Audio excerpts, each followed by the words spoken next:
Selamat berjumpa kembali para sobat pembelajar. Kali ini kita akan belajar satu analisis yang sangat keren, analisis andalan ya bagi para peneliti tingkat lanjut. Jadi biasanya mahasiswa di jenjang S2, S3 banyak menggunakan analisis ini. Kali ini kita akan belajar analisis jalur atau path analysis. Path analysis ini merupakan analisis lanjutan dari analisis regresi atau uji regresi.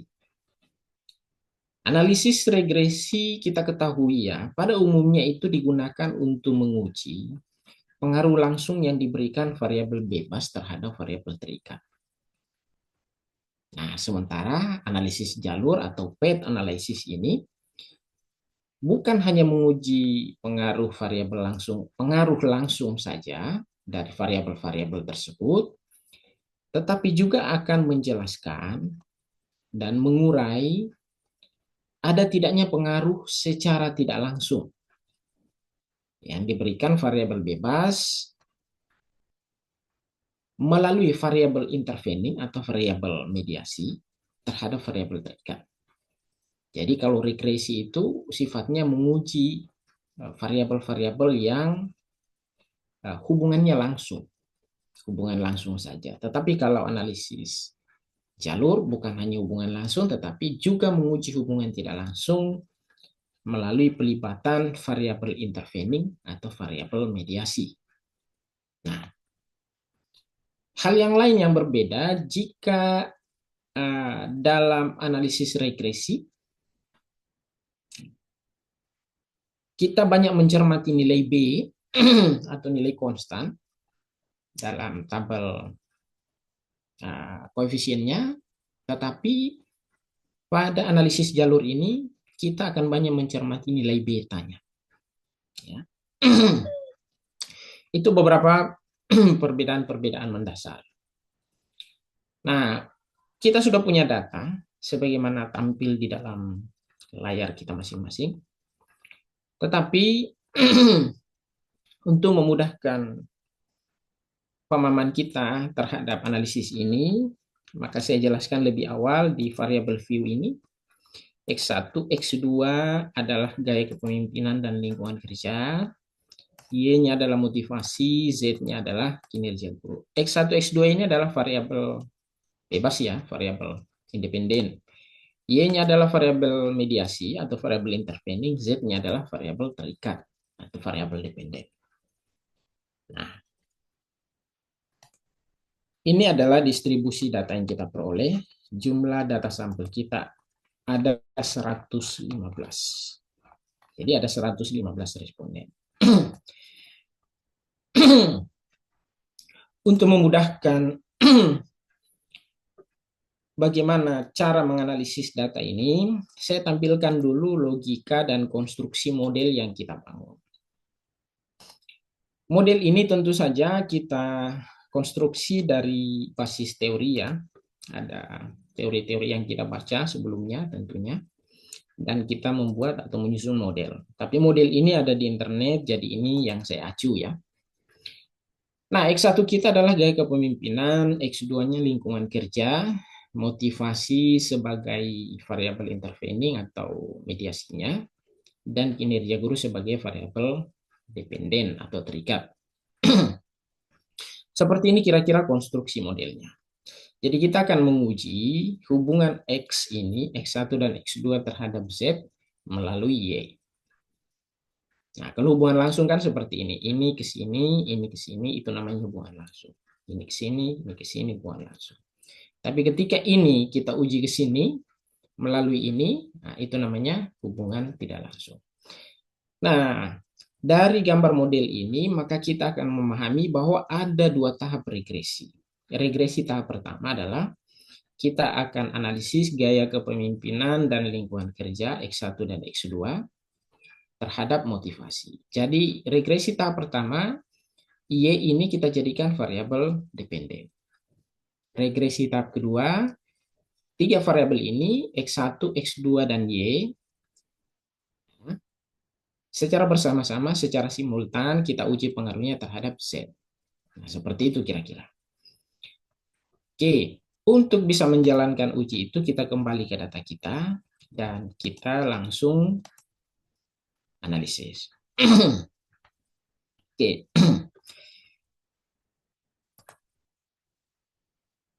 tampil ya data kita ini. Sekarang kita langsung analisis, masuk kita ke menu analyze, ya, regression. Oke, saya disclaimer dulu. Tentu sebelum kita jalankan ini, semua uji-uji asumsi klasik dan semua uji-uji prasyarat atau uji awal penyerta itu idealnya sudah kita jalankan ya. Jadi kita tidak mengulang lagi uji-uji itu. Kita langsung fokus pada analisis jalurnya secara khusus. Oke, sekarang kita jalankan regression linear ya. Tampil kotak box seperti ini. Nah, tahap pertama, motivasi ini kita jadikan variabel dependen dulu. Gaya kepemimpinan dan lingkungan kerja kita masukkan sebagai variabel independen. Seperti itu. Nah, itu saja pilihan kita, tidak perlu otak-atik yang lain karena memang kita ingin melihat hasil dan nilai dari regresinya sehingga kita akan dapat angkanya seperti ini. Sebentar saya eksekusi, execute, oke kan, akan tampil outputnya seperti ini. Saya tunjukkan.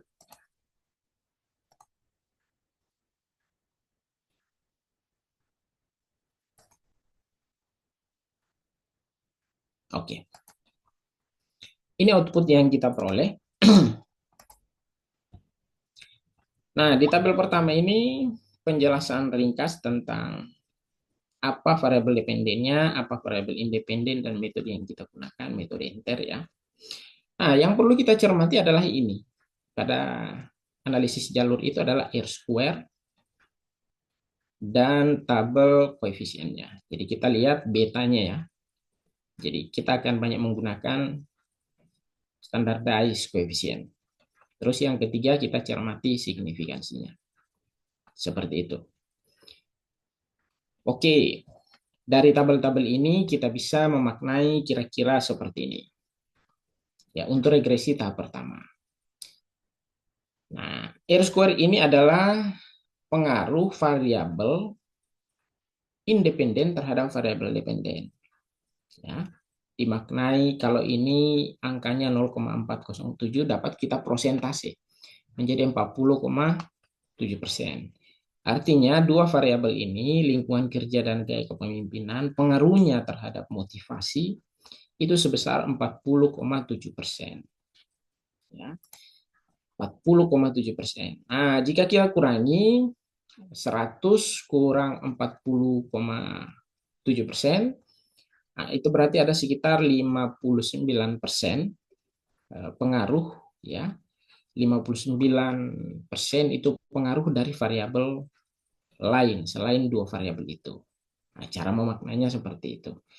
Nah, tapi kali ini angka ini juga ya, angka R square ini kita akan analisis lebih lanjut, bukan hanya kita maknai seperti itu. Nah, sekali lagi ya, yang kita perhatikan adalah R square, betanya, nilai koefisien gaya kepemimpinan ini kan 0,336 sama 0,403. Ini pengaruhnya.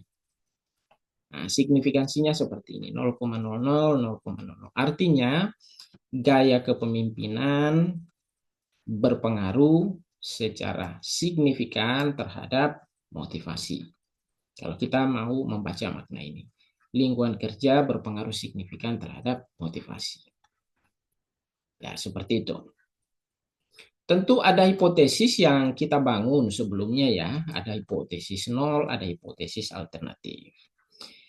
Nah, hipotesis kalau kita ingin membangun hipotesis, kira-kira ya hipotesis kita secara sederhana dapat kita bunyikan seperti ini. Ya. Kita bisa membangun hipotesis awal, ada pengaruh. Ini hipotesis alternatif saja ya, tidak perlu kita sebut hipotesis nolnya. Ada pengaruh X1 dan X2 terhadap Y. Ya, kira-kira itu hipotesis yang pertama kita bangun. Yang kedua, ada pengaruh X1, X2, dan Y terhadap Z. Itu hipotesis yang kedua. Hipotesis yang ketiga, ada pengaruh X1 dan X2 melalui Y terhadap Z. Kira-kira seperti itu hipotesisnya. Jadi saya ulang ya, hipotesis pertama, ada pengaruh X1 dan X2 terhadap Y. Yang kedua, ada pengaruh X1, X2, dan Y terhadap Z. Yang ketiga, ada pengaruh X1 dan X2 melalui Y terhadap Z. Seperti gambar yang di awal tadi telah saya tunjukkan. Kira-kira seperti itu gambaran hipotesis kita. Oke. Nah, ini adalah regresi tahap pertama. Kita lanjutkan dengan regresi tahap kedua. Analyze. Sebentar, saya pindahkan toolbarnya dulu. Analyze, regression, linear. Nah, motivasi ini kita jadikan variabel independen. Sedangkan variabel dependennya adalah kinerja guru. Seperti ini. Setelah itu kita oke kan. Nah, akan tampil regresi tahap kedua, hasilnya seperti ini. Sekali lagi ya, kita perhatikan R-square-nya. Standardized koefisien atau betanya ini dan signifikansinya. Tentu kalau nilai T ini, kalau kita mau analisis, kita akan bandingkan nilai dengan nilai T tabel ya. Nah, sudah sering kita bahas. Begitupun tabel ANOVA-nya. Tapi kali ini kita hanya akan fokus pada mencermati R-square, kemudian nilai betanya dan signifikansi. Hal-hal itu yang menjadi perhatian pokok untuk kita bisa menarik kesimpulan dari hipotesis kita. Seperti itu. Oke. Nah, dengan demikian maka langkah-langkah analisis kita telah tuntas, telah selesai. Sekarang kita akan belajar memaknai hasil-hasil yang kita peroleh. Yang pertama, ya, saya tampilkan dulu supaya kita lihat. Sekali lagi ya, saya kembali tunjukkan regresi kita yang pertama, tahap pertama. Ini ya, R-square kita adalah 0,407. Ini dapat kita prosentase langsung ya. Jadi sumbangan dua variabel independen terhadap variabel dependen itu sebesar ini, 0,407. Bisa kita prosentase 40,7%. Nah, sisanya artinya ada 59% lebih, sisanya itu adalah sumbangan dari faktor-faktor yang lain yang belum sempat kita hitung. Standardized koefisiennya betanya ini kita lihat, perhatikan 0,336, 0,403. Oke. Nah, saya tunjukkan gambar ilustrasi yang membantu kita untuk lebih mudah memahami.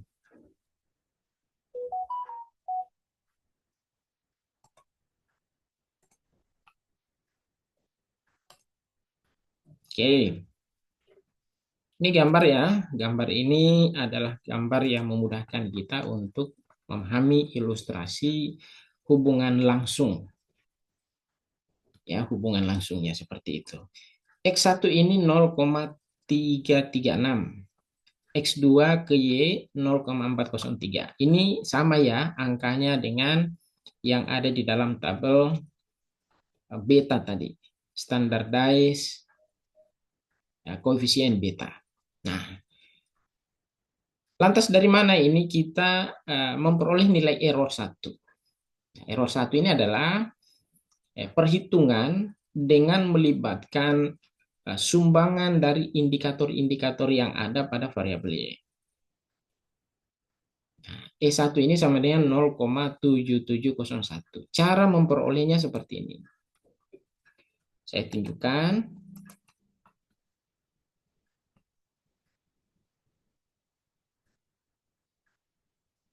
Oke, ini data kita ya. Tadi X1 itu dan X2 ke Y ini ya. 0,336, 0,403.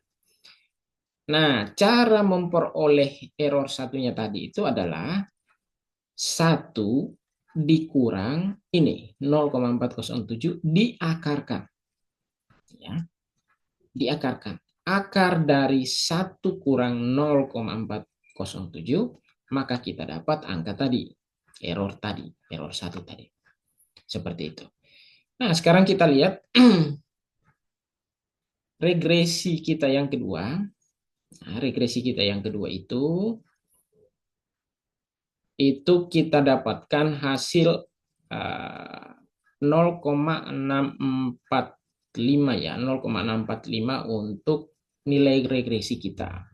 Ini kita bisa prosentase langsung bahwa sumbangan 3 variabel ini, motivasi, gaya kepemimpinan, dan lingkungan kerja terhadap variabel dependen kita atau kinerja guru, itu sebesar 64,5% kalau kita mau presentasi. Nah, kita perhatikan ini angka-angka yang diperoleh, standardized koefisiennya atau nilai beta 0,156, 0,146, 0,612. Itu angka-angka yang kita peroleh. Ya. Nah, ini kita bisa ilustrasikan dalam bentuk gambar seperti ini. Saya tunjukkan gambarnya.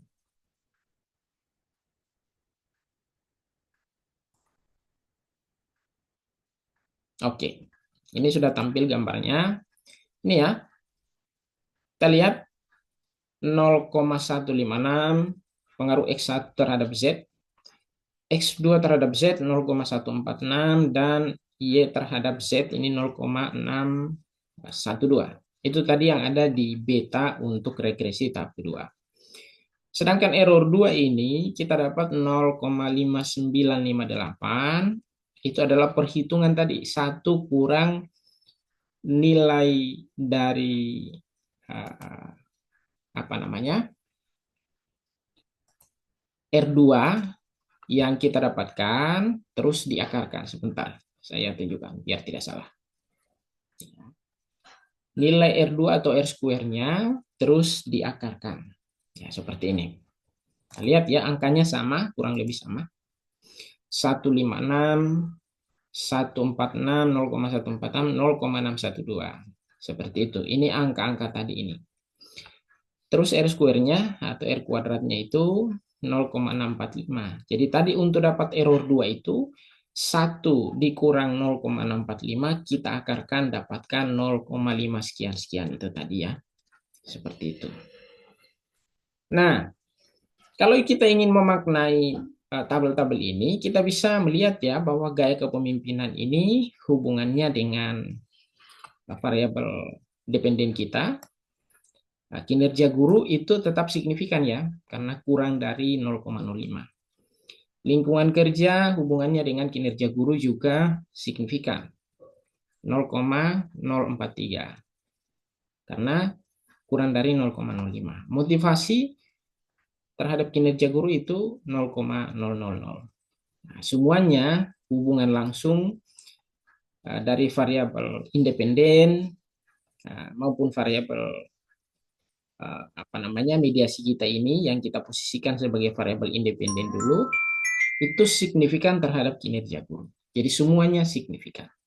Seperti itu. Baik regresional tahap pertama maupun regresi tahap kedua, semuanya signifikan. Ya. Nah, selanjutnya kita akan belajar menghitung dampak atau pengaruh dari variabel-variabel yang sudah ada angka-angkanya ini. Nah, caranya kita kembali ke gambar kita biar lebih mudah.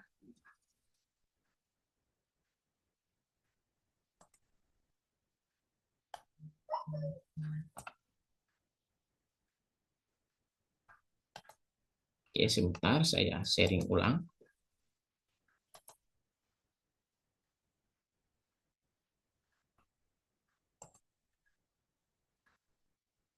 Oke, belum ya, belum terbagi sebentar. Oke. Sekarang sudah terlihat ya. Oke, baik. Nah, sekarang kita ingin menghitung berapa sumbangan Y dalam hubungan X1 dan X2 terhadap Z. Ya. Nah, caranya kita akan menghitung secara matematis dulu. Ya, kita akan menghitung. Jadi kan kita ketahui bahwa X1 dan X2 itu punya hubungan langsung ya terhadap Y. Hubungan langsungnya ini 0,336 dan 0,403. Selanjutnya ada Y terhadap Z itu 0,612. Nah, cara menghitung total efek ini ya, kita menghitung total efek ini keseluruhan. Caranya itu kita menambahkan, mengalihkan dulu 0,336 itu dikali dengan 0,403, nanti kita tambahkan dengan ini 0,612. Kita dapat total efek atau dampak keseluruhan. Nah, itu regresi tahap pertama. Jadi kita dapat efek keseluruhan atau total efek. Nah, tahap yang kedua, kita juga akan menjumlahkan ini. X1 terhadap Z 0,156 dikalikan dengan 0,146 dulu, baru ditambahkan 0,612. Nah, seperti itu cara menghitung total efek. Ya, total efek dari regresi tahap pertama maupun regresi tahap yang kedua. Ya, supaya kita tidak bingung, kita kembali lihat data kita ya, output dari data kita.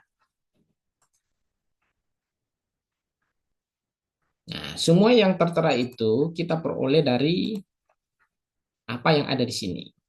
Ya, apa yang ada di dalam